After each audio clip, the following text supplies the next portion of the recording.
Rajendra Nagar eye hospital के area को विकसित करके विश्व स्तर का एक आई हॉस्पिटल बनेगा। लेकिन सिस्टम के हिसाब से वहां पर उस हॉस्पिटल में 6 बेड हैं और हम लोगों ने देखा था एक समय कि वो 6 बेड एक कमरे में रखे रहते हैं, किसी भी बेड को लगाने की जगह नहीं है उस हॉस्पिटल के पास, चूंकि वह APSC additional primary health centre का विस्तार है। जितने मेडिकल कॉलेज हॉस्पिटल हैं बिहार में, जैसे मगध मेडिकल कॉलेज और पटना मेडिकल कॉलेज हॉस्पिटल, इन सब के स्तर में बहुत अंतर है। जैसे IGIMS है जिसमें मामूली फीस लगता है, ऑपरेशन का भी फीस लगता है, लेकिन एक अच्छा इंफ्रास्ट्रक्चर है। PMCH में कोई भी बड़ा डॉक्टर सुबह 9 बजे आए और 4 बजे जाए ऐसा नहीं करता है। ये किस कारण से नियम बन गया है कि डॉक्टर 11 बजे आएंगे और 2 बजे के बाद उनसे मुलाकात नहीं होगी, पता नहीं। नमस्कार, आज फिर से हम बिहार सरोकार के लिए आपके सामने मुखातिब हैं। बिहार सरोकार 3 पहले 2 एपिसोड में विमर्श न्यूज द्वारा जारी यह कार्यक्रम में आपने प्रस्तावना देखी है। प्रस्तावना भूमि सर्वेक्षण संबंधी जानकारियों के संबंध में आज हम एक बारगी खेत खलिहानों से निकल करके हॉस्पिटल तंत्र पर आ रहे हैं। और इस तरफ हम लोग इसलिए आ रहे हैं कि मंगलवार 3 दिसंबर को मंत्रिमंडल की बैठक में यह निर्णय किया गया कि बिहार में राजेंद्र नगर आई हॉस्पिटल के एरिया को विकसित करके विश्व स्तर का एक आई हॉस्पिटल बनेगा। हॉस्पिटल सिस्टम पर बातचीत करने की आवश्यकता हुई कि अनेकों घोषणाएं हैं। अभी पिछले दिनों हम लोगों ने देखा है कि बिहार में सबसे ज्यादा लोग जिस अस्पताल में आते हैं वो पटना के PMCH में आते हैं और लगभग लोगों को भर्ती मिल जाता है यहाँ पर। तो PMCH को पूरा तोड़ करके आज की जरूरतों के हिसाब से एक स्पेशलिटी हॉस्पिटल के रूप में विकसित करने की कोशिश की गई और वह काम अभी पूरा नहीं हुआ है, जारी है।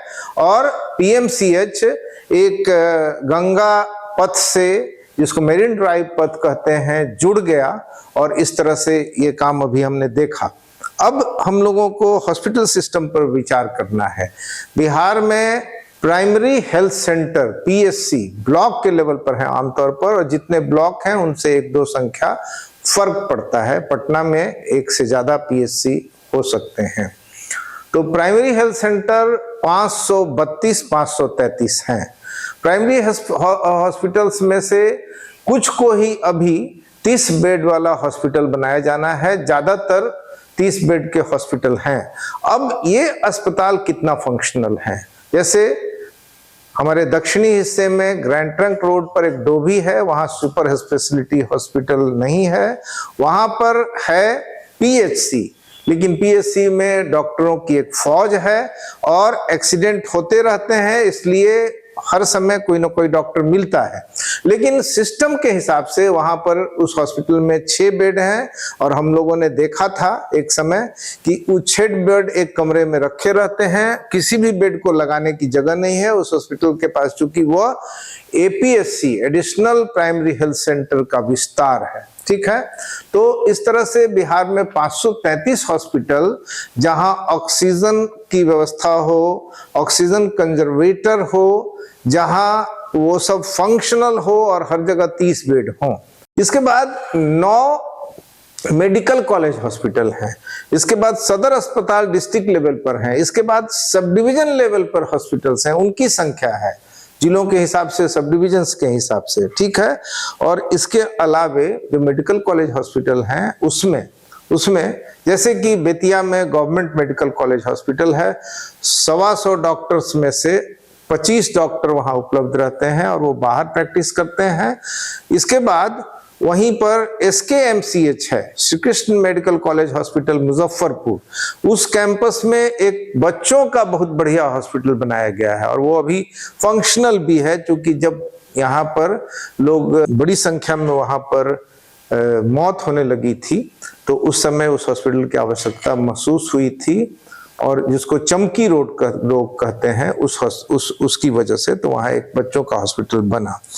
और अब हम यहाँ कहेंगे कि इसी हॉस्पिटल में जितने मेडिकल कॉलेज हॉस्पिटल हैं बिहार में, जैसे मगध मेडिकल कॉलेज और पटना मेडिकल कॉलेज हॉस्पिटल, इन सब के स्तर में बहुत अंतर है।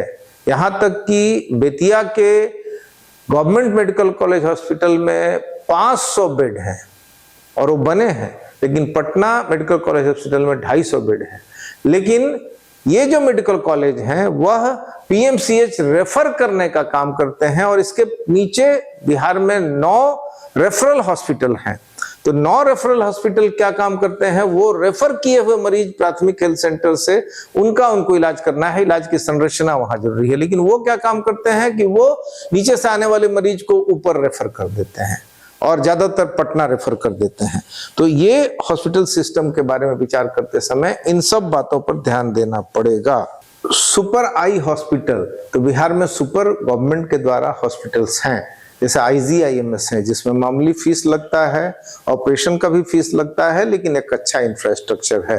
अब इस हॉस्पिटल में एक्सीलेंट डॉक्टर्स हैं और हॉस्पिटल के अंदर चलने वाली राजनीति भी है। यही हॉस्पिटल है जो सुबह 9 बजे से 4 बजे के तर्ज पर चलता है। पीएमसीएच में कोई भी बड़ा डॉक्टर सुबह 9 बजे आए और 4 बजे जाए, ऐसा नहीं करता है। ये किस कारण से नियम बन गया है कि डॉक्टर 11 बजे आएंगे और 2 बजे के बाद उनसे मुलाकात नहीं होगी, पता नहीं किस कारण से बन गया, और प्रतिदिन डॉक्टर नहीं आएंगे, ठीक है, बड़े डॉक्टर।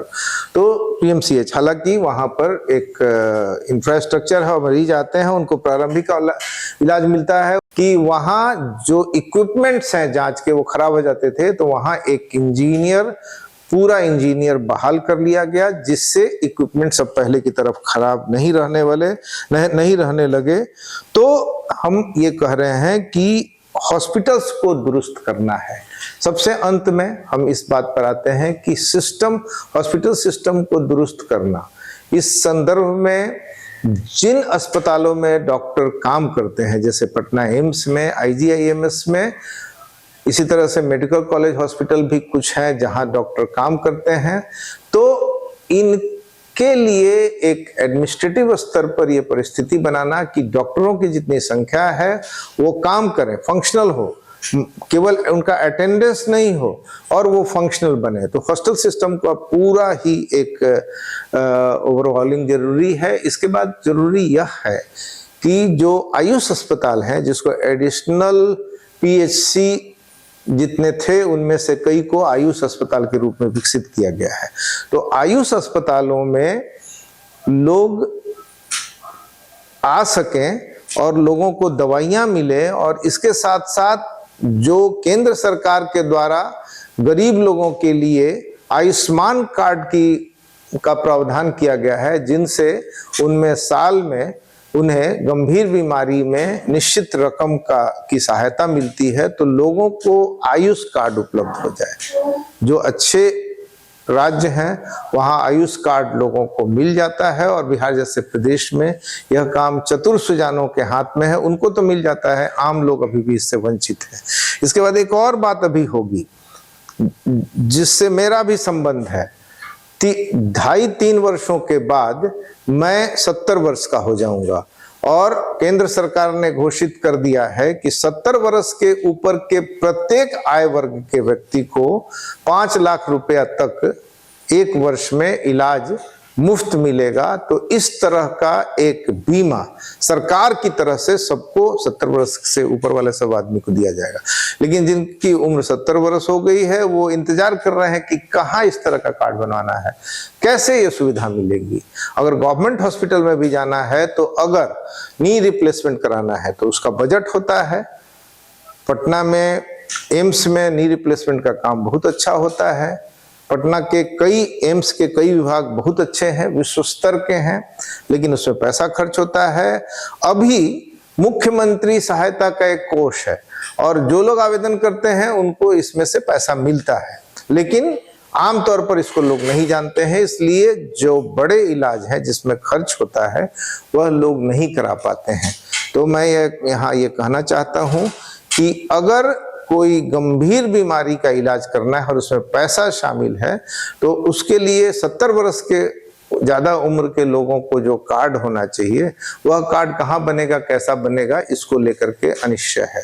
तो इस तरह से हॉस्पिटल को फंक्शनल बनाने के लिए जहां जहां जरूरी बातें हैं उनका ध्यान करना, जैसा कि मैंने जमीन के बारे में कहा कि आपके पास एक प्रारंभिक सर्वेक्षण होना चाहिए, उसके आधार पर एक पायलट सर्वेक्षण होना चाहिए और तब मुख्य सर्वेक्षण होना चाहिए, और नहीं तो आज जो सर्वेक्षण को लेकर के अनरेस्ट है वो है। उसी तरीके से लोगों के लिए जो हेल्थ सिस्टम में सुविधाएं घोषित हैं और सुविधाएं उपलब्ध हैं उसके लिए भी एक सिस्टम अप्लाई किया जाना चाहिए।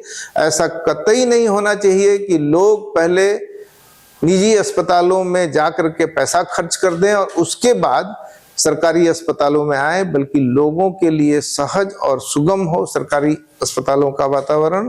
तो इसके लिए सिस्टम अप्लाई किया जाना चाहिए। तो बिहार सरोकार 3 में हम लोगों ने हॉस्पिटल सिस्टम पर बात की। देखिए, आप अगर अपने टिप्पणियों को लिखेंगे, कमेंट्स बॉक्स में जाकर के 2-2 लाइन भी लिखेंगे, तब हम अपने प्रोग्राम को ज़्यादा उन्नत बना सकेंगे। आप हमारे प्रोग्राम को लाइक करेंगे तब हम ज़्यादा मन से और ज़्यादा उत्साह से इस कार्यक्रम को लगातार जारी कर सकेंगे, इसके लिए सूचनाएं जुटा सकेंगे।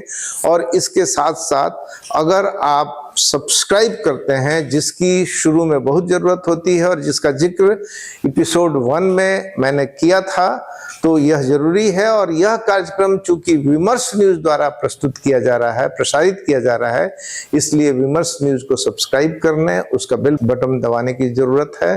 बिहार सरोकार 3 में अपनी बात समाप्त करता हूं। धन्यवाद, नमस्कार, फिर मिलेंगे।